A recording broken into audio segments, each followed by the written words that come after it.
Hermanos, vamos a continuar nuestro estudio en el capítulo 15 de Primera de Corintios. Estamos con esta doctrina extraordinaria, esperanzadora, que nos da una confianza tremenda en medio de tiempos difíciles, no solo del punto de vista social, sino también físico, personal, cuando vemos que las enfermedades toman parte en nuestros cuerpos, nos afligen, nos complican, nos dificultan a veces nuestro funcionamiento diario, no podemos hacer las cosas que quisiéramos con libertad. Hay una serie de dificultades que vienen a nuestra vida desde el punto de vista del deterioro de nuestro cuerpo, ya sea por el paso de los años o ya sea porque las enfermedades han tomado nuestros cuerpos.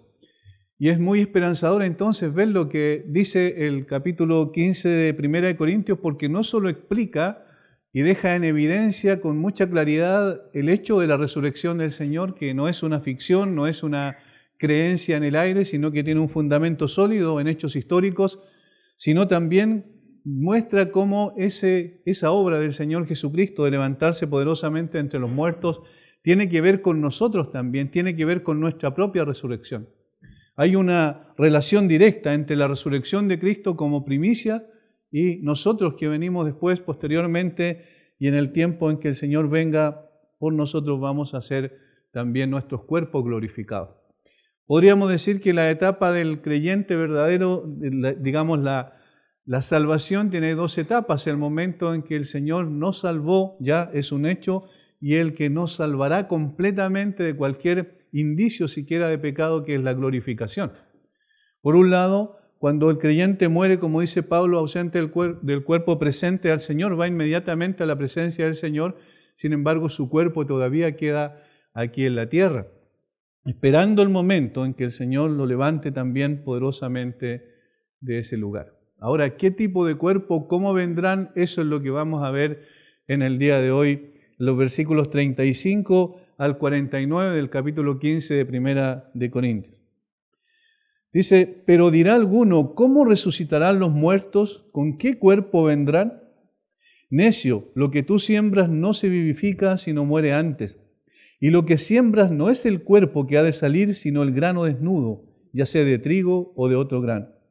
Pero Dios le da al cuerpo como Él quiso y a cada semilla su propio cuerpo. No toda carne es la misma carne, sino que una carne la de los hombres, otra carne la de las bestias, otra la de los peces y otra la de las aves. Hay cuerpos celestiales y cuerpos terrenales, pero una es la gloria de los celestiales y otra la de los terrenales. Una es la gloria del sol, otra la gloria de la luna y otra la gloria de las estrellas, pues una estrella es diferente a otra en gloria. Así también es la resurrección de los muertos. Se siembra en corrupción, resucitará en incorrupción. Se siembra en deshonra, resucitará en gloria. Se siembra en debilidad, resucitará en poder. Se siembra cuerpo animal, resucitará cuerpo espiritual. Hay cuerpo animal y hay cuerpo espiritual. Así también está escrito, fue hecho el primer hombre, Adán, alma viviente, el posterior Adán, espíritu vivificante. Mas lo espiritual no es primero, sino lo animal, luego lo espiritual. El primer hombre es de la tierra, terrenal. El segundo hombre, que es el Señor, es del cielo. ¿Cuál es terrenal? Tales también los terrenales, y cuál es celestial, tales también los celestiales. Y así como hemos traído la imagen del terrenal, traeremos también la imagen del celestial. Hay una historia de una mujer en Estados Unidos que hasta el día de hoy es usada como una ilustración viviente, porque ella da charlas en diferentes lugares respecto a lo que pasó con su vida, siendo una muchacha de 17 años, y en 1967 ella se lanzó a una piscina y tuvo un accidente terrible donde quedó tetrapléjica. Desde ese momento en adelante, ella habiendo sido criada en una iglesia, habiendo asistido constantemente y siendo una creyente, cayó en una terrible depresión, inclusive con pensamiento de suicidio, y según sus propias palabras, con mucha amargura, frustración, resentimiento, ira en su corazón por lo que había pasado. Y también experimentó, como ella misma lo calificó, como acceso de rebeldía contra Dios. Ella se llama Joni Eareckson y es una persona que sin embargo, al pasar del tiempo se dio cuenta de algo muy importante y que tiene que ver con lo que nosotros vamos a tratar en el día de hoy, porque ella misma dice que encontró consuelo en el hecho de que su cuerpo un día iba a ser glorificado en el cielo. Será el tiempo tras mi muerte, dice aquí, en el que podré bailar con mis piernas, que ahora no podía usar, nunca más. No tenía inmovilidad total desde los hombros hacia abajo, sus extremidades estaban literalmente muertas y sin embargo, ella cuando entendió la doctrina de la resurrección, comprendió la importancia de tener una esperanza a pesar de las circunstancias que pueda vivir en esta tierra. Privada de muchas cosas, de hacer muchas cosas aquí, sin embargo, ella dice, ahora tengo un futuro con esperanza. La Biblia dice que nuestros cuerpos serán glorificados en el cielo y será ese momento cuando dice, podré bailar con mis piernas. Es fundamental notar que lo que sostiene a Johnny es la esperanza cristiana de la resurrección, con un nuevo cuerpo. Podemos imaginar lo trágico que sería para ella y para cualquier persona que tiene dificultades en esta tierra pensar en una resurrección en la que se perpetúan las mismas lesiones. Es decir, que volvamos a resucitar pero con las mismas dificultades, con los defectos o las mismas lesiones que tuvimos cuando estuvimos aquí en la tierra. No puedo creer algo así, dice ella. Yo, que tengo los dedos secos y retorcidos, los músculos atrofiados, las rodillas deformes y no siento nada de los hombros para abajo, tendré un día un nuevo cuerpo ligero, resplandeciente y vestido de justicia, vigoroso y deslumbrante. ¿Te imaginas la esperanza que aporta esto a alguien con lesiones en la espina dorsal como las mías? ¿O alguien con parálisis cerebral, lesiones cerebrales o con esclerosis múltiple? Imagínate la esperanza que este hecho transmite a una persona con esas características. Ninguna otra religión, ninguna otra filosofía promete nuevos cuerpos, corazones y mentes. Solo en el Evangelio de Cristo encuentran las personas que sufren una esperanza tan increíble, concluye ella. Ella nos relata su experiencia en una convención cristiana en la que el orador, al final de su mensaje, pidió a la audiencia que se arrodillara para orar. Johnny miraba cómo lo hacían, pero por supuesto ella no podía, de modo que fue incapaz de contener las lágrimas por la impotencia. Era algo especialmente difícil para ella. Entonces se acordó de la resurrección. Allí sentada, dice, recordé que en el cielo podré saltar, bailar y levantar las piernas. Y aunque estoy segura de que Jesús se deleitará viéndome andar en puntillas, hay algo que pienso hacer que seguramente le gustará más. Si es posible, en algún lugar y antes de que comience la fiesta, antes de que los invitados sean llamados a la mesa del banquete en las bodas del Cordero, lo primero que pienso hacer con mis nuevas piernas de resurrección es caer sobre mis rodillas. Glorificadas, me arrodillaré en silenciosa gratitud a los pies de Jesús. En repetidas ocasiones, Johnny escribe en su libro, tengo muchas ganas de que llegue ese momento. Esa es la esperanza que solamente el Evangelio del Señor Jesucristo puede dar. Esa es la certeza que cada uno de nosotros tenemos. Imagínense que nosotros pudiésemos resucitar, pero resucitáramos con todas las aflicciones corporales, físicas, mentales y de cualquier tipo que podamos tener en esta tierra. Imagínense que esto se perpetúa en el tiempo, sería algo terrible, no tendría sentido.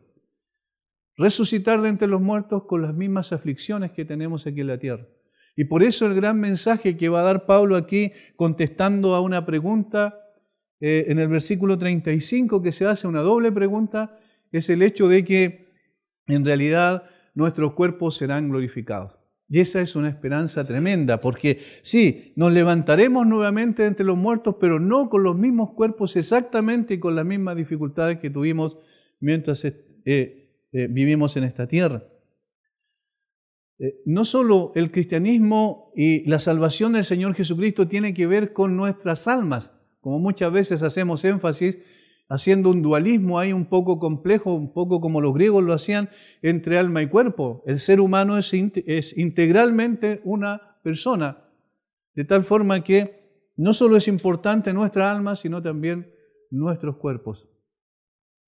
Y maravillosamente lo que nos dice el texto bíblico y todas las escrituras es que la resurrección va a restaurar completamente aquello que por causa del pecado fue afectado en esta tierra. Recordemos que los griegos pensaban que el cuerpo era un impedimento para la verdadera vida y esperaban el momento en que el alma fuera librada de su prisión. Eso decía ¿cierto? Uno de sus famosos filósofos de nombre Platón. Concebían la vida después de la muerte en función de la inmortalidad del alma. Ellos creían en la inmortalidad del alma, pero rechazaban absolutamente la resurrección. Por eso es que se burlaron de Pablo: ya te oiremos otra vez acerca de la resurrección. Ese concepto que tenían es que había afectado a algunas personas dentro de la iglesia de Corinto, y por eso ellos decían: sí, nosotros creemos que Cristo resucitó, pero no creemos que nosotros resucitaremos, porque era como una contradicción para ellos según su filosofía. De tal forma entonces que lo que ellos rechazaban ese concepto de la resurrección, porque era absurdo volver al cuerpo cuando se había liberado ya el alma de esa prisión que era el cuerpo. Por otro lado, los fariseos estaban firmemente persuadidos del valor del cuerpo y ellos decían: sí, efectivamente hay resurrección. Recuerden que los saduceos eran los que no creían en eso, pero los fariseos sí, hay resurrección corporal. Pero ellos creían, interpretando el texto de Job, que aunque deshecha esta mi piel, en mi cuerpo he de ver a Dios. Lo interpretaban en el sentido de que era el mismo cuerpo que iba a resucitar, exactamente el mismo. Pero el cristianismo es totalmente distinto, tiene una cualidad diferente, porque lo que nos presenta Pablo aquí es que efectivamente va a haber resurrección, pero esa resurrección no va a ser el que va a resucitar, digamos, no va a ser exactamente el mismo cuerpo que fue el que murió. Aunque tiene una continuidad, sin embargo, hay diferencias esenciales. Va a ser un cuerpo transformado y será el cuerpo apto para el hábitat nuevo que vamos a tener, porque nuestro cuerpo físico es hecho para poder habitar esta tierra, está adaptado para esta tierra. Todo el entorno en que vivimos está adaptado también para nuestro cuerpo, de tal manera que al estar en otro hábitat vamos a necesitar también un cuerpo un tanto distinto. Esto es lo que Pablo va a explicar de los versículos 35 al 49, que es nuestro texto en el día de hoy. ¿Cómo resucitarán los muertos y con qué cuerpo vendrán? La forma en que Pablo enseña es muy especial, porque es muy lógica y al mismo tiempo tiene un componente que era la forma en que enseñaban los rabinos, que era anticiparse a posibles objeciones. Y aquí en el versículo 35 Pablo dice: pero dirá alguno, ¿ven? Ahí hay como una posible objeción. ¿Cómo resucitarán los muertos? ¿Con qué cuerpo vendrán? Pero esa pregunta no es inocente, sino por la respuesta que da el apóstol Pablo se ve que la pregunta tenía otra intencionalidad. Quería tratar de desvirtuar la resurrección. ¿Cómo puede ser posible, en otras palabras, que resuciten los muertos? ¿Y con qué cuerpo vendrán? Y por medio de una serie de ilustraciones, el apóstol Pablo va a decir: esta es la forma en que tendrán los cuerpos y esta es la esperanza que tienen que tener ustedes respecto a aquellos que han perdido, porque efectivamente no solo va a haber resurrección, sino que los cuerpos que resucitarán serán cuerpos perfectos, glorificados, aptos para la nueva vida. Y por eso en el versículo 36, como ustedes pueden apreciar, Pablo dice: necio. ¿A quién le dice necio? A ese disputador ficticio, a esa objeción que presentan en la doble pregunta del versículo 35. Y empieza con la primera ilustración. Esta ilustración es tomada de la agricultura, como podemos apreciar, y tiene que ver con la semilla. Dice: lo que tú siembras no se vivifica sino muere antes. Lo que tú siembras no se vivifica sino muere antes. Cuando alguien siembra trigo, ¿cierto? Lo que hace es enterrarlo, ¿verdad?, bajo la tierra, esperando de que de allí brote algo nuevo. Es la semilla, tiene genéticamente todas las capacidades y las cualidades para poder brotar esa misma especie, germinar esa misma especie. Pero es necesario, es imprescindible que primeramente muera. Yo quiero hacer algunas preguntas aquí que nos ayuden a la reflexión. En Génesis capítulo 3 dice la Escritura que una vez que el hombre pecó, porque el Señor le había dicho eso, si come de esa fruta ciertamente morirás. Una vez que el hombre pecó, murió espiritualmente en el mismo momento en el que pecó, que desobedeció, pero fue condenado a morir físicamente después, ¿verdad? Ahora, aquí hay una cosa interesante. Versículo 22, Génesis 3, 22. Y dijo Jehová a Dios, he aquí el hombre es como uno de nosotros sabiendo el bien y el mal. Ahora pues, que no alargue su mano y tome también del árbol de la vida y coma y viva para siempre. ¿Por qué Dios colocó esa prohibición? ¿Cuál fue la razón por la cual el Señor colocó incluso un ángel, ¿cierto?, con una espada, para que el hombre no pudiese volver a acercarse al árbol de la vida para tomar de su fruto? ¿Por qué colocó esa prohibición? A ver. ¿Ya?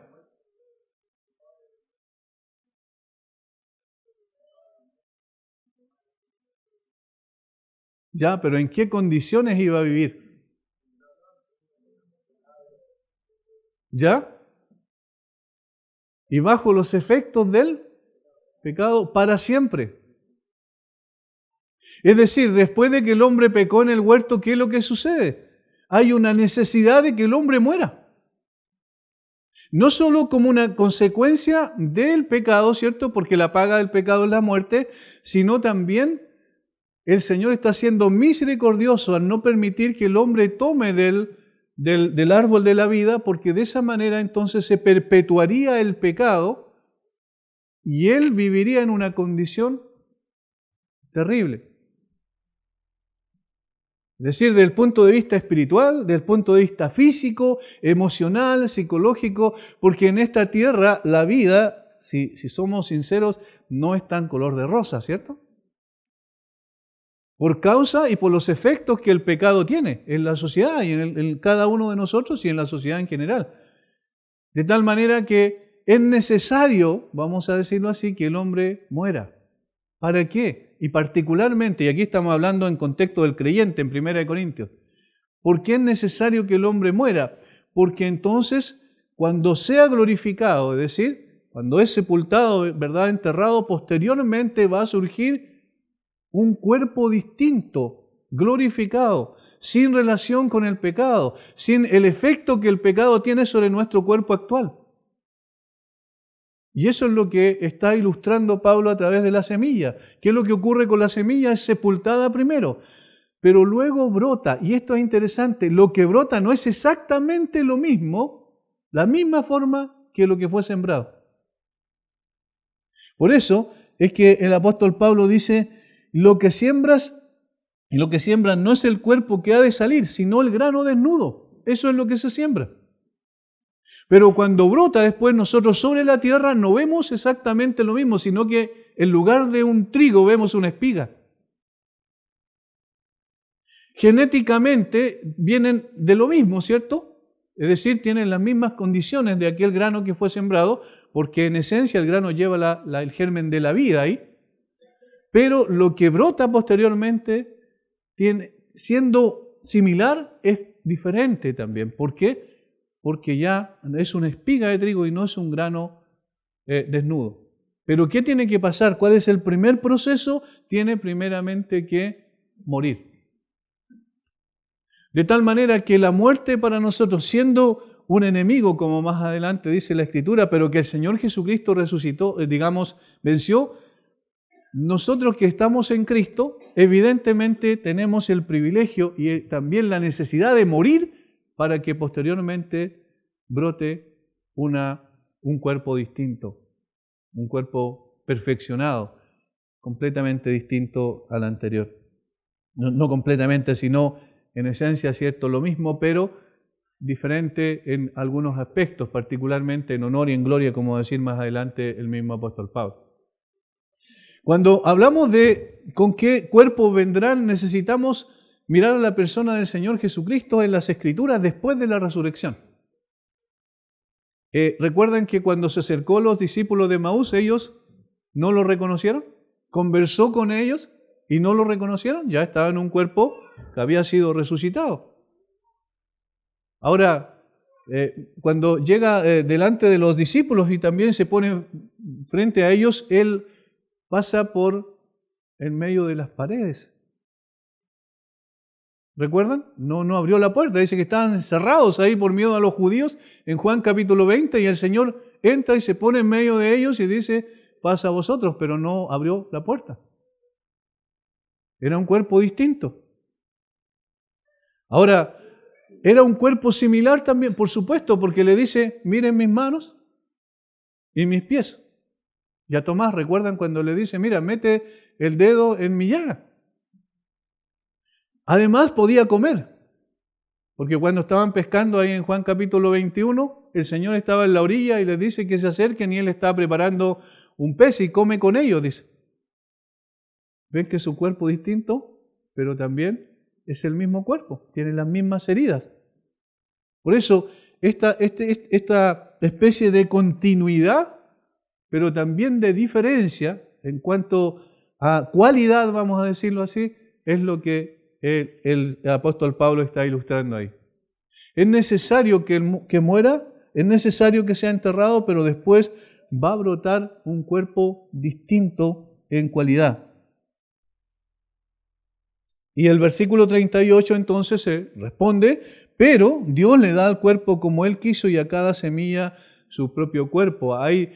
Más adelante va a decir que hay diferentes tipos de carne, ¿cierto? En la segunda ilustración, pero cada una tiene su cualidad específica y particular. Cada uno tiene la carne de acuerdo a la especie de la cual la persona es, o digamos el ser vivo es, animales, peces, ¿cierto? Va a decir más adelante, pero el Señor le da a cada uno su propio cuerpo. Y el cuerpo del creyente, que fue hecho de barro, como bien sabemos, ¿verdad? Según lo que dicen las Escrituras, ese que fue adaptado para esta tierra va a quedar aquí en esta tierra. Este cuerpo afectado por el pecado, complicado por el pecado muchas veces. Hace poco rato hablaba con algunas hermanas y me decían cuáles eran las dificultades que estaban pasando, las dificultades que estaban viviendo por causa de las enfermedades. Las enfermedades son consecuencia también del pecado, ¿verdad? Ahora, no en términos necesariamente personales, sino del pecado en cuanto a su origen. En consecuencia, lo que Pablo está diciendo aquí, que nosotros vamos a tener un cuerpo distinto, pero también con una identidad especial, con una identidad específica cada uno de ellos. El versículo 37 nos ayuda a poder entender que la resurrección no solo es un hecho, sino también la forma de la resurrección, la forma en que los cuerpos van a resucitar, también nos dan a nosotros mucha más esperanza, sabiendo que a pesar del sufrimiento que puede experimentar el cuerpo en esta tierra, vamos a tener cuerpos distintos en cualidad después de la resurrección. John MacArthur dice, la descomposición de lo terrenal solo facilitará la reconstrucción de una resurrección del cuerpo glorificado, con ninguno de los defectos de la edad, pero con todo lo necesario para llevar una vida perfecta en el cielo. Con ninguno de los defectos de la edad, pero con todo lo necesario para llevar una vida perfecta en el cielo. Eso es lo que nos ayuda también. Imagínense lo que eso significa para las personas que están sufriendo enfermedades degenerativas de repente, dificultades grandes, dolores impresionantes que no se pueden, a veces ni los analgésicos más potentes pueden quitar esos dolores en esta tierra. La esperanza que tiene un creyente es totalmente distinta. Esto nos afecta a incrédulos o a creyentes, las enfermedades, pero el creyente puede enfrentarlo con una esperanza distinta. No solo respecto al alma, sino respecto también al cuerpo. Porque ese cuerpo que va a brotar no va a estar afectado por ese tipo de dificultades. Nunca más, no solo por un tiempo, sino nunca más, por la eternidad. Spurgeon dice, verdaderamente nunca es un sonido agradable ese traqueteo de la tierra sobre la tapa del ataúd. Tierra a la tierra, polvo al polvo. Ni para el agricultor por su propio bien sería muy placentero poner su grano en la tierra fría, aburrida, dice. Sin embargo, no creo que ningún granjero llora cuando siembra su semilla. Y él está haciendo una comparación aquí. Cuando un granjero siembra, él lo está haciendo con esperanza. Lo está haciendo con la certeza de que un día va a tener una cosecha. De tal manera que no hay aflicción en él, sino que hay esperanza. Cuando nosotros llevamos a alguno de los nuestros, a alguno del pueblo de Dios que ha sido redimido por la sangre de Cristo, a un cementerio, el cuerpo de esa persona en el cementerio, también nosotros lo hacemos con esperanza. Porque entendemos que un día va a levantarse ese cuerpo entre los muertos, sabiendo que la persona ya no está allí, sino que está en la presencia de Dios. Sin embargo, ese cuerpo también espera el momento de la resurrección. Hay esperanza. Queridos amigos, dice Spurgeon también en otra cita, si tal es la muerte, si es nada más que una siembra, ¿hay que hacerlo todo con tristeza, sin fe, desesperanza? Nuestro círculo familiar ha sido roto, dices tú, sí, pero solo roto para que pueda ser reformado. Tú has perdido a un amigo querido, sí, pero solo perdió a ese amigo para que puedas encontrarlo de nuevo y encontrar más que lo que perdió. Ellos no están perdidos, están sembrados, dice Spurgeon. Ellos no están perdidos, están sembrados. Hermanos, no nos alienta eso. No nos alegra nuestro corazón, no nos da una esperanza cierta de que efectivamente el Señor va a cumplir con lo que ha prometido y que en este sentido también nosotros podemos tener una fortaleza especial para enfrentar esta tierra. De todos los que estamos aquí, yo sé, hay personas con aflicciones y hay personas que a lo mejor en este momento estamos bien, pero vamos a tener aflicciones. La enfermedad es algo que va a venir y de hecho, como dije, el paso del tiempo también va afectando nuestros cuerpos. Indefectiblemente vamos deteriorándonos paso a paso. El apóstol Pablo lo dice también cuando le escribe a los Corintios en su segunda carta, que el hombre exterior se va desgastando, ¿verdad? De tal manera que estamos expuestos a todo esto. Sin embargo, cuando vemos que la resurrección del Señor Jesucristo nos asegura a todos los que creemos en Él y hemos llegado por la fe y el arrepentimiento y la fe a conocerlo, a tener una relación viva con Él, a tener una relación vital con el Señor Jesucristo, ¿qué es lo que ocurre? Que nosotros sabemos que un día vamos también a levantarnos de entre los muertos. Por lo que Él hizo, por el poder que levantó a Jesucristo de entre los muertos, también nosotros lo vamos a hacer, pero nuestros cuerpos, y ese es el punto, serán cuerpos glorificados, serán cuerpos aptos para la gloria. Recuerden que el Señor, cuando resucitó, ya no estaba limitado al tiempo, al espacio. Aparecía en un lugar y en otro. No había problemas, podía moverse con toda libertad. En consecuencia, nosotros también, así resucitaremos, así también seremos semejantes a Él, como más adelante lo va a decir también en este mismo contexto el apóstol Pablo. La segunda ilustración es del 39 al 41 es: no toda carne es la misma carne, sino que una carne es la de los hombres, otra carne es la de las bestias, otra la de los peces y otra de las aves. Y hay cuerpos celestiales y cuerpos terrenales, pero una es la gloria de los celestiales y otra la de las terrenales. Una es la gloria del sol, otra la gloria de la luna y otra la gloria de las estrellas, pues una estrella es diferente de otra en gloria. La segunda parte, el versículos 40 al 41, repite gloria, gloria, gloria, gloria, porque a cada uno el Señor le dio una particularidad. Ahora en los primeros versículos habla de las diferencias que hay entre las diferentes especies. Y entre paréntesis, este versículo es un golpe letal a la evolución. No es el tema, ¿cierto? Pero ustedes lo pueden ver ahí. Dice que una especie es distinta a la otra y no puede pasar de una a la otra. No toda carne es la misma carne, sino que una carne es la de los hombres, otra carne es la de las bestias, otra la de los peces y otra la de las aves. ¿Ven? Ahí está claro el concepto. Ahora, lo que quiere enseñar Pablo es distinto acá, por supuesto, y tiene que ver con la gloria de los diferentes cuerpos que él hizo. ¿Quién fue el que hizo los cuerpos de las diferentes especies que hay? El Señor. ¿Quién hizo también la forma y la gloria de los diferentes cuerpos celestiales que él hizo? Como las estrellas, como el sol, como la luna, como los astros en general en el universo. Obviamente Dios. Y por eso dice que Dios hizo todo desde la más diminuta criatura microscópica, ¿cierto?, a una galaxia masiva llena de sistemas estelares. Él puede hacer cualquier tipo de cuerpo que Él quiera. Él es el Todopoderoso. La creación de Dios está llena de una infinita variedad. ¿Por qué cuestionar su capacidad de crear carne humana que es apta para el cielo? Eso parece absurdo, ¿cierto? Sin embargo, lo que recién vimos respecto al Señor Jesucristo nos ayuda a entender mejor. El Señor podía comer, de tal manera que su cuerpo era un cuerpo especial como el de nosotros, donde podíamos digerir también.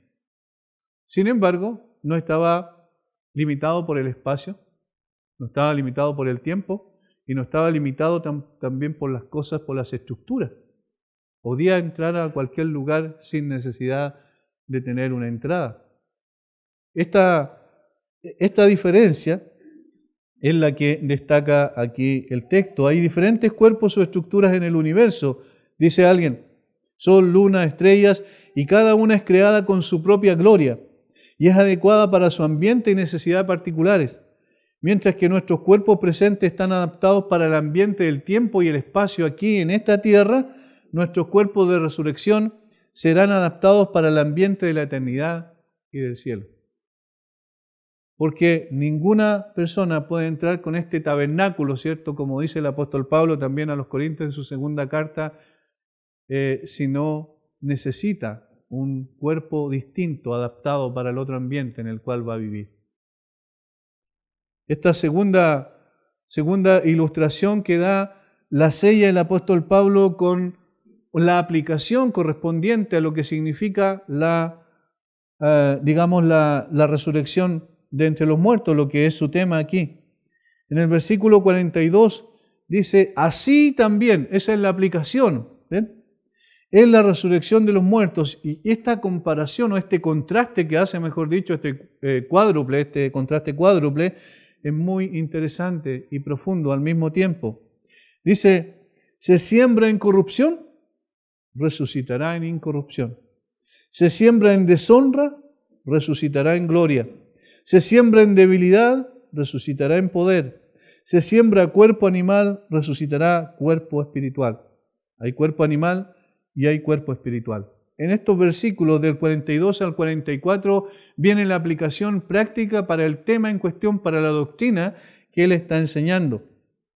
El primer contraste es entre corrupción e incorrupción. ¿A qué se refiere con eso? Nuestro cuerpo actual está sujeto al deterioro.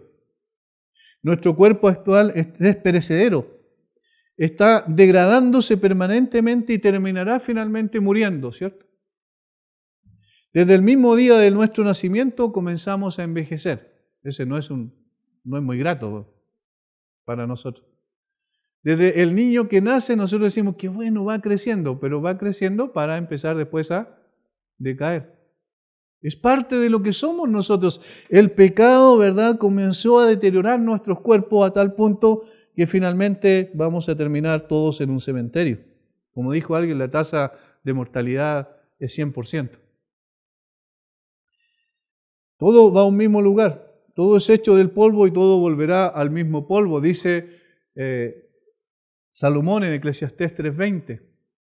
Todo volverá al mismo lugar. El Salmo 103, versículos 14 al 16 dice, porque Él conoce nuestra condición, se acuerda de que somos polvo.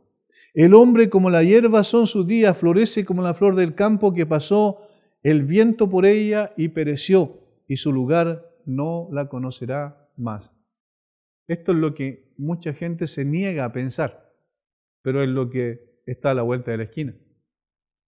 Ninguno de los que estamos aquí podemos decir que volveremos un día acá, con toda seguridad y certeza, porque no sabemos si vamos a ser capaces de volver. Nuestra vida está condicionada de tal forma que hoy estamos, mañana no estaremos. Somos transitorios en cuanto a nuestro cuerpo. Nuestro cuerpo es sujeto a la corrupción por causa del pecado y eso es inevitable. El cuerpo actual se corrompe, pero, y aquí está la esperanza, el del futuro será incorruptible. Incorruptible.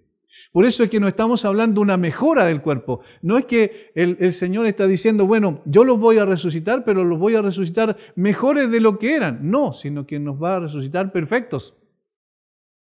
Perfectos, donde nunca más vamos a estar sujetos a la corrupción. Como dijo un filósofo de nombre Sófocles, dijo, la belleza de la juventud se marchita y también la gloria de la humanidad con ella. La belleza de la juventud se marchita y también la gloria de la humanidad. Sin embargo, estas dolorosas consecuencias del pecado que afectan nuestro cuerpo y que producen precisamente la corrupción es producto de la caída en el huerto de Edén y se hizo irreversible para nosotros. Pero esto va a ser reversible por la obra del Señor Jesucristo. Yo no sé si estamos en todo el proceso notando la asociación que hay entre lo que Cristo hizo, la forma en que Cristo resucitó y la forma en que nosotros resucitaremos juntamente también, similares a Él. Esta certeza que las Escrituras nos entregan respecto a nuestros cuerpos glorificados que fueron corruptos o están sujetos a la corrupción todavía, pero un día cuando sean sepultados posteriormente va a levantarse un cuerpo sin corrupción, absolutamente, sin deterioro, sin proceso de decadencia. Por eso el apóstol Pedro dice que nosotros tenemos una esperanza viva. ¿Y por qué? ¿Debido a qué es la esperanza viva? Por la resurrección de Jesucristo de entre los muertos. Para una herencia, dice, incorruptible, incontaminada, inmarcesible, reservada en los cielos para vosotros. El apóstol Pablo también, cuando le escribe a los Corintios, dice que, porque sabemos que si nuestra morada terrestre, este tabernáculo, se deshiciere, tenemos de Dios un edificio, una casa no hecha de manos, eterna en los cielos. Fíjense que está haciendo una comparación entre cuerpos, si ustedes lo ven allí. Dice, este tabernáculo se deshiciere, se refiere a la muerte, a la descomposición, ¿cierto? A la destrucción de nuestro cuerpo.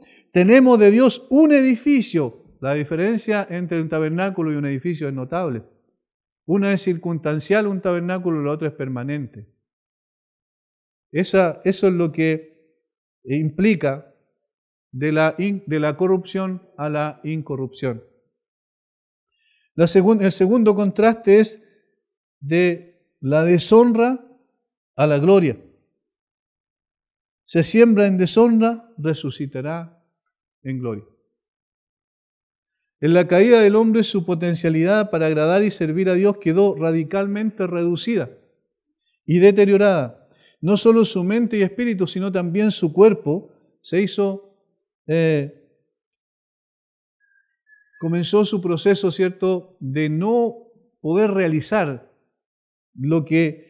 para lo que fue hecho. Cuando Adán fue hecho en el huerto antes del pecado, podía hacer muchas cosas que nosotros ni siquiera nos podemos imaginar en el día de hoy.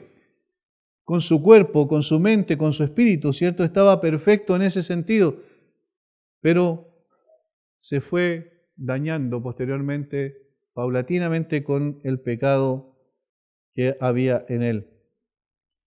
La criatura humana al principio fue perfecta, a la misma imagen de su Creador. Fue hecha para manifestar también las cualidades de su Creador, siendo la imagen del Señor. Pero después, con el tiempo, se deterioró absolutamente. Ya no es honroso el cuerpo, sino se transformó en algo deshonroso, principalmente porque no honra a su Creador como debe hacerlo. Como dijo alguien, pero deshonramos a nuestro Creador con nuestra incapacidad para aprovechar completamente lo que nos ha dado en su creación.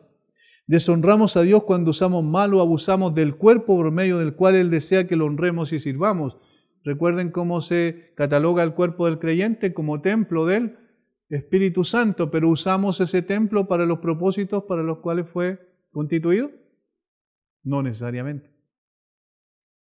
Con lo que debemos honrar a Dios, lo deshonramos, aún los creyentes.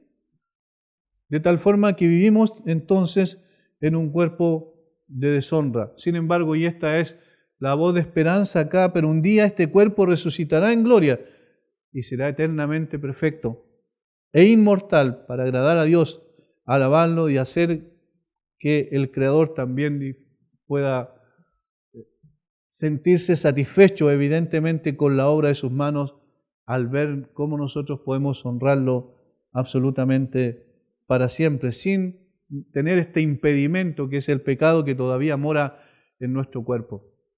Yo no sé si les ha pasado lo mismo, pero yo me identifico mucho con lo que el apóstol Pablo dice en Romanos capítulo 7, miserable de mí, ¿quién me librará de este cuerpo de muerte?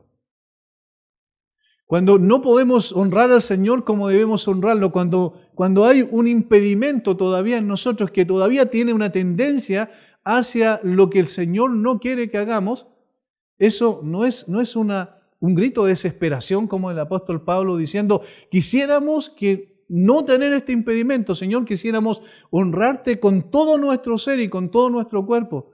Sin embargo, todavía estamos en ese proceso, en esa lucha difícil de enfrentar. Pero este cuerpo distinto va a ser un cuerpo de gloria, apto para poder honrar y adorar a nuestro Creador y poder entonces cumplir el propósito para el cual fuimos creados en realidad.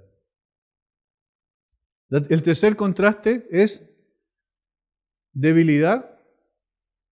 Nuestro cuerpo, ¿cierto? Débil, por otro lado, resucitará en poder. Debilidad y poder. Nuestro cuerpo actual no es tan solo débil en fortaleza física y resistencia, porque eso, cosa que corramos un poquito nos damos cuenta, ¿cierto? Sino también en defenderse de enfermedades y daños de las diferentes bacterias y virus que andan rondando en el ambiente y que fácilmente nos atacan, en cualquier momento nos atacan. Nuestro cuerpo, a pesar de haber sido hecho con ciertas capacidades de defensa que bien sabemos que tenemos en términos biológicos, sin embargo, a pesar de eso, todavía está expuesto. Alguien dijo que había más de 10.000 formas de poder ser infectados por algún tipo de bicho que anda en el ambiente. Microscópicos, ¿cierto? Que ni siquiera podemos observarlos, sin embargo, nuestro cuerpo es débil, sin lugar a dudas. Sin lugar a dudas. Y en la medida en que vamos creciendo más en edad, más débil va siendo. Más débil. Cuando uno era más joven, ¿cierto? Y miraba a las personas de más edad, y a veces inclusive hasta nos reíamos un poco de lo que no podían hacer. Y ahora uno mira hacia atrás y dice, ¿por qué me reía si me estaba riendo de mí mismo en el fondo? Porque ahora cada vez que avanza el tiempo, más débil uno se encuentra. Nuestro cuerpo está expuesto a una cantidad de cosas que nos pueden pasar en cualquier momento. Cualquiera de nosotros podemos perder una pierna en un momento determinado. Recuerden, por ejemplo, la diabetes es una enfermedad que va deteriorando, pero absolutamente el cuerpo, que finalmente inclusive empiezan, cuando ya está en grados más avanzados, a tener que amputarle algunos de los miembros del cuerpo producto de esta enfermedad. No hay duda, no tenemos que explicar que nuestro cuerpo es débil. Ahora, un día, sin embargo, ese cuerpo resucitará. ¿Y cómo resucitará? En poder. Qué distinto. No se nos dice que va a implicar dicho poder, pero será seguramente inmensamente más que lo que nosotros tenemos en el día de hoy. Ya no vamos a decir, dice MacArthur, no vamos a poder decir como el mismo Señor le dijo a sus discípulos, el espíritu a la verdad está dispuesto, pero la carne es débil. Ya no vamos a poder decir eso, porque el cuerpo nuevo es un cuerpo poderoso. La cuarta comparación es entre el cuerpo animal, pero resucitará cuerpo espiritual. Nuestro cuerpo actual está limitado al mundo físico, ¿verdad? Estando maravillosamente adaptado para la vida en la tierra, pero es el único hábitat que podemos tener. No hay más.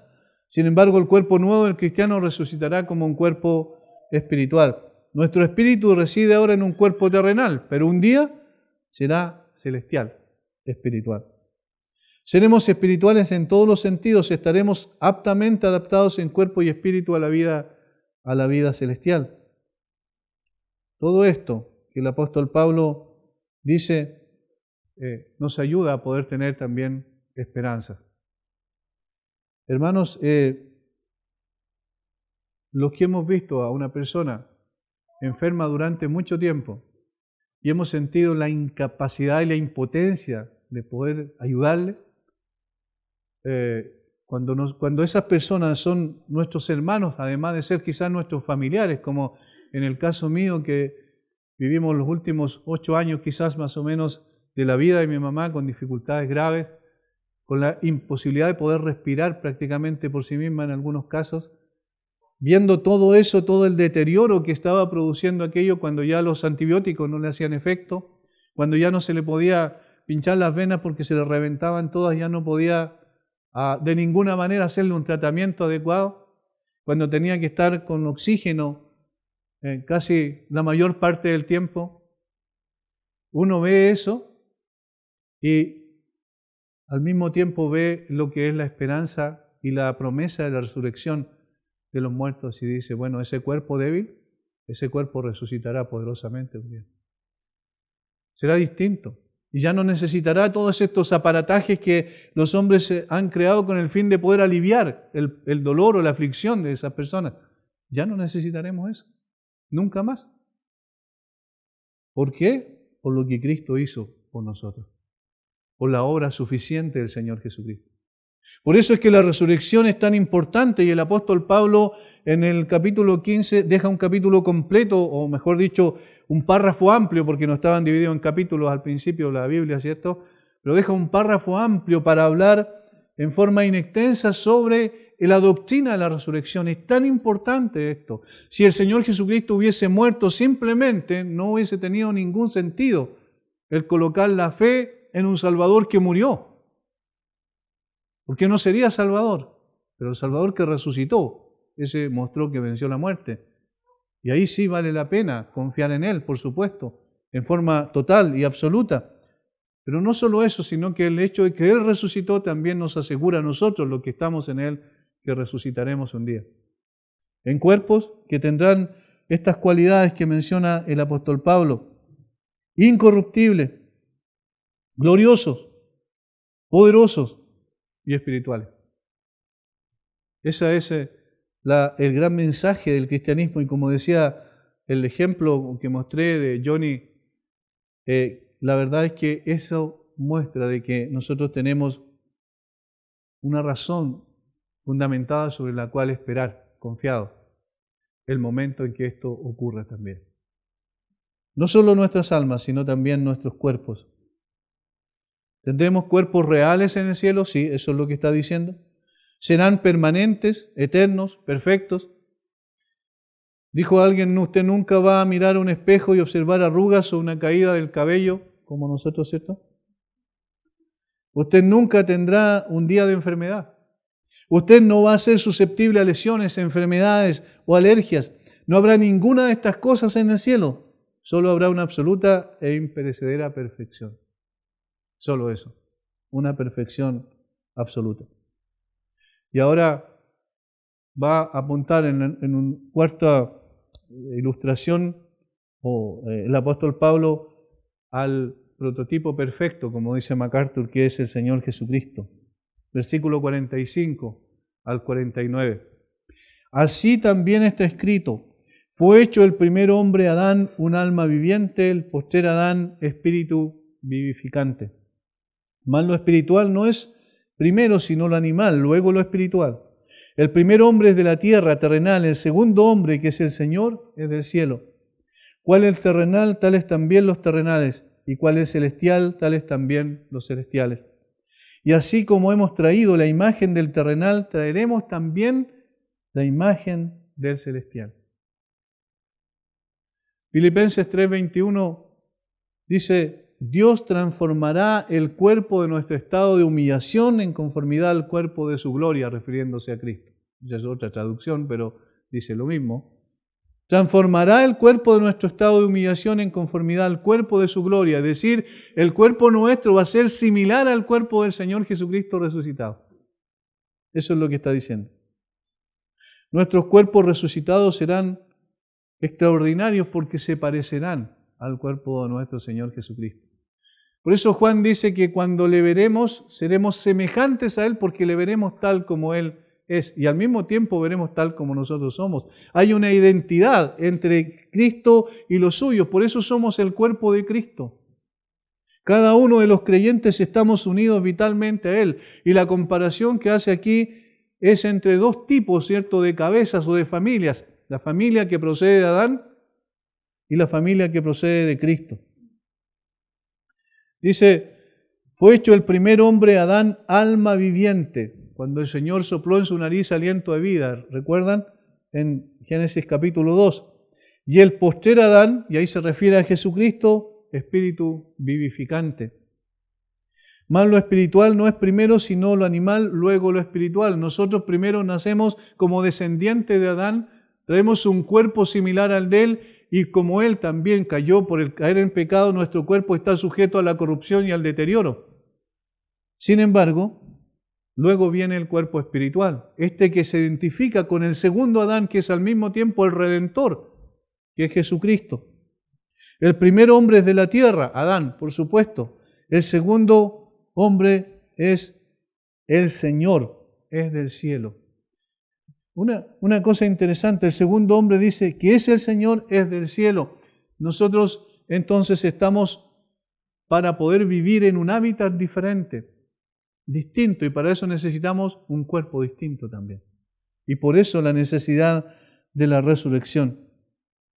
¿Cuál el terrenal? Tales también los terrenales. Todas aquellas cosas que nosotros traemos se las debemos, ¿cierto?, al primer hombre. Todo lo que nosotros somos procede de allí. Pero dice también, ¿y cuál es celestial? Tales también los celestiales. Sabemos que está hablando esencialmente del cuerpo, pero también entendemos y podemos aplicar que las características de Adán están plasmadas en nosotros y las características de Cristo están plasmadas en cada uno de los que creemos en Él. Es decir, nos fue traspasado, vamos a decir, el ADN de Cristo en ese sentido para que nosotros seamos diferentes, para que tengamos una actitud diferente y perspectiva diferente de la vida también. Por eso es que cuando hablamos de la aplicación del Evangelio en nuestras vidas cotidianas, hablamos de eso, del carácter de Cristo formándose en cada uno de nosotros. Y un día, nuestro cuerpo también será semejante al cuerpo del Señor Jesucristo. Y así como hemos traído la imagen del terrenal, ¿ven? La imagen, traeremos también la imagen del celestial. Y esto es con lo que termina el apóstol Pablo esta exposición relacionada con de qué forma, cómo será el cuerpo glorificado, cómo resucitarán los cuerpos, según la pregunta que se hace en el versículo 35.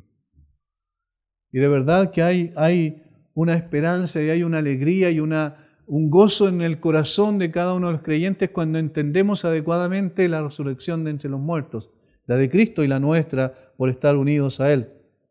Nuestros cuerpos resucitarán brillantes en su esplendor. El cuerpo glorificado de Cristo se describe tan brillante como el sol en su fuerza. ¿Recuerdan Apocalipsis 1:16? Aunque en ese caso el cuerpo de Cristo no solo es resucitado, sino que es glorificado, digamos, absolutamente, como dice Filipenses 2, de versículo 9. Por lo cual Dios también le exaltó hasta lo sumo, le exaltó con exaltación, dice el texto original, y le dio un nombre que es sobre todo nombre. Cuando Juan mira y ve que alguien está hablando con él y mira y ve a uno semejante al Hijo del Hombre, dice Juan, dice semejante porque no era el mismo, tal cual como el que había conocido. Sin embargo, era el mismo del punto de vista de que era la misma persona, el Señor Jesucristo. En una promesa del Antiguo Testamento, la Escritura compara nuestros cuerpos glorificados con el resplandor de la luna y las estrellas. Los entendidos brillarán como el resplandor del firmamento, y los que guiaron a muchos a la justicia como las estrellas por siempre jamás. Daniel capítulo 12, versículo 3. No hicimos alusión a la resurrección de los no creyentes porque el apóstol Pablo está enfocándose solamente en los creyentes en este caso, porque también la Biblia dice que van a resucitar los no creyentes, pero ellos no, con cuerpos glorificados aptos para el cielo, sino con cuerpos modificados aptos para el infierno. Eso dice la Escritura, que no solo van a resucitar los creyentes para gozar para siempre con el Señor, sino también los incrédulos para sufrir eternamente por causa de la justa ira de Dios sobre sus vidas. Así como el creyente va a disfrutar en cuerpo y alma integralmente en la presencia de Dios, el incrédulo va a sufrir eternamente en cuerpo y alma en el juicio de Dios, por el juicio de Dios. Ahora, aquí está lo importante, ¿qué es lo que hace la diferencia del Evangelio? Al ser expuestos al Evangelio, la obra del Señor de convicción de pecado en el corazón de una persona que lo lleva al arrepentimiento y a la fe, esto es lo que nos hace aptos para Él, para el cielo. Esto es que lo que da y concede la vida eterna, no solo en el momento en que el Señor va a resucitar nuestros cuerpos, sino ya en el momento mismo en que esa persona llega a los pies de Cristo en arrepentimiento y fe. Por eso el llamado siempre que hacemos, si hay alguno que aún todavía no ha entendido ni ha llegado a la convicción de la necesidad profunda, imperiosa de un Salvador, es necesario que pueda acercarse a la Escritura y ser expuesto a la verdad y ver cómo la presencia misma del Señor Jesucristo cuando estuvo en la tierra contrastó la condición pecaminosa del hombre, al punto que Pedro en un momento determinado le dice: apártate de mí, Señor, que soy hombre pecador. La convicción que produce el hecho de enfrentarse al Dios de las Escrituras es lo que lleva a las personas finalmente al reconocimiento de su condición real delante de Dios y a la necesidad imperiosa de un Salvador. La buena noticia es que ese Salvador ya fue dado, ya fue entregado y ya hizo la obra perfecta en la cruz. De tal forma que todos aquellos que aún no han conocido al Señor como la Escritura lo presenta, que todavía no han reconocido su necesidad, es necesario que ahora vayan a los pies de Cristo en arrepentimiento y fe, para que no solo sean resucitados sus cuerpos, sino sean resucitados gloriosos, poderosos para vivir en un ambiente distinto y en la presencia de Dios para siempre. Los que por la gracia del Señor hemos tenido esta experiencia maravillosa, podemos también entonces estar seguros y tener confianza y certeza de que un día también aquellos que fueron las personas que más amamos en la tierra y que fueron también hijos del Señor y durmieron en Cristo, como dice la Escritura, entonces también un día resucitarán sus cuerpos glorificados, sin relación con el pecado, sin ningún tipo de impedimento, ni físico, ni tampoco de espacio, ni de tiempo. El Señor hace esto en nosotros y por nosotros, para que un día también, sin ningún tipo de impedimento, sin relación con el pecado, le honremos a Él para siempre, eternamente. Padre, gracias por tu palabra, gracias por enseñarnos, Señor. Vivimos en una tierra que está permanentemente en un deterioro progresivo, no solo, Señor, espiritualmente, moralmente, sino también físicamente. Vamos viendo cómo nuestros cuerpos van flaqueando, van teniendo menos capacidades, van siendo más infructuosos nuestros esfuerzos a veces por hacer lo que quisiéramos hacer, pero no podemos, por las enfermedades y las dificultades que están llegando. Padre, yo quiero orar en esta hora y suplicar por aquellos hermanos y hermanas que están sufriendo dolores a veces imposibles de poder disminuir a pesar de todo el avance de la medicina, Señor, personas que están sujetos a enfermedades crónicas. Yo te ruego por ellos en forma especial. Yo te pido, Señor, no solo que alivies sus dolores, sino que también les lleves a colocar su mirada en ti y en esta maravillosa doctrina de la resurrección. Y que ellos también puedan tener esperanza cierta. Y esa esperanza les sostenga, sabiendo que las aflicciones del tiempo presente no son comparables con la gloria venidera que en ellos ha de manifestarse. Padre, que su fe y su confianza en la esperanza gloriosa de la resurrección también les dé fuerza en este tiempo para enfrentar las cosas que están enfrentando. Señor, es verdad, nosotros podemos atendernos y debemos atendernos para que los médicos a quienes les ha dado la ciencia y el conocimiento puedan también ayudarnos. Pero hay algo que está más allá de esa ayuda y que tiene que ver con la certeza de que tú nos resucitarás en cuerpos poderosos, gloriosos, distintos, honrosos, Señor, que puedan darte la gloria que tú mereces. Padre, gracias por esta gran certeza, esta gran esperanza que tenemos en Cristo, por estar unidos a Él por la fe. Bendice a cada uno de mis hermanos, en el nombre de Jesús. Amén.